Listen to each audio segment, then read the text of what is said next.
जी जान साहब, ये बताइएगा कोयटा में जो सर्दी होती है, कोयटा समेत बलूचिस्तान भर में जो गैस की सूरत हाल है, वो उसकी जो प्रेशर है वो उसमें कमी आ जाती है।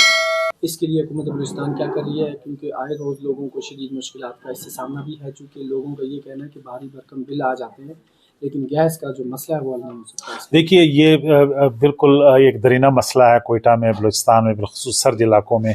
बाकी पाकिस्तान में भी है, लेकिन चूँकि यहाँ पे टेम्परेचर जो है वो फ्रीजिंग तक पहुँच जाता है और माइनस में चला जाता है, तो लोगों को बहुत ज़्यादा मुश्किलात हैं।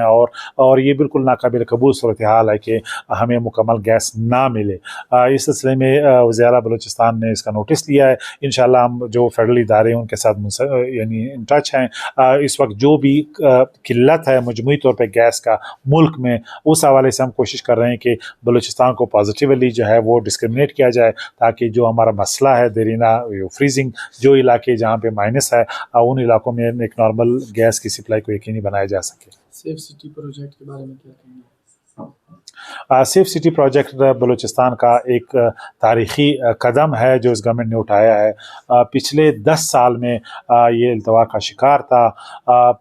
कोयटा के तकरीबन 550 अहम मकामात पे हमने स्टेट ऑफ द आर्ट कैमरे लगाए हैं, और इन कैमरों की तादाद 1200 के करीब है।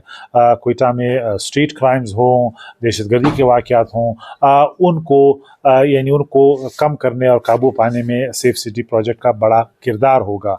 आपको मालूम है कि माजी में कोयटा को पुलिस करने में बहुत ही मुश्किलात थी। एक मुश्किल ये था कि वारदात के बाद, क्राइम सीन के बाद हमें पता नहीं होता कि क्रिमिनल कौन है, उसका चेहरा क्या है, कौन सी गाड़ी इस्तेमाल हुई, उसका नंबर प्लेट क्या है, कहाँ से शहर में इंटर हुआ है और कहाँ से वो वापस चले गए। तो ये एक अहम टूल है जो स्ट्रीट क्राइम्स और इसी तरह जो दहशतगर्द हैं उनकी मूवमेंट को यानी ट्रेस करने में, ट्रैक करने में मदद मिलेगी। अच्छा सर, निगरान वज़ीर आला बलूचिस्तान अली मर्दान डोमकी साहब ने ये कहा था कि 30 दिसंबर तक जो काम है तरक्याती कामों आप आया तकमील तक जा पहुँचेंगे। डेडलाइन उन्होंने 30 दिसंबर 2023 दी थी। अब 15 जनवरी हो गई है, तो कब तक ये काम जो है कंप्लीट हो जाएगा? देखिए कुछ तो कामों पे तो बहुत तेज़ी से काम हुआ है। सरियाब का जो हमने यानी नेटवर्क जो बनाया उसका रोड का, वो तो अल्हम्दुलिल्लाह बहुत बड़ा प्रोजेक्ट है जो कंप्लीट हो गया है। सेफ सिटी प्रोजेक्ट जिस पे हमने ओवर फुटिंग पे काम किया है, और इसमें मैं यकीनन बलूचिस्तान के चीफ सेक्रेटरी शकील कादिर साहब को भी क्रेडिट देता हूँ कि उन्होंने भी उस पर बहुत मेहनत की और उसको जल्दी से यानी तकमील तक पहुँचाने में मदद की, यानी अपना किरदार अदा किया। इसके अलावा बाकी जो तरक्याती काम है उसमें मुश्किलात हैं।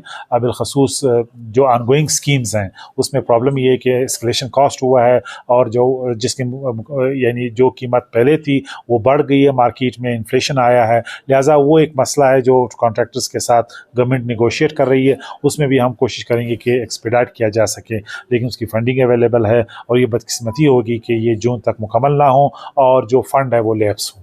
Thank you.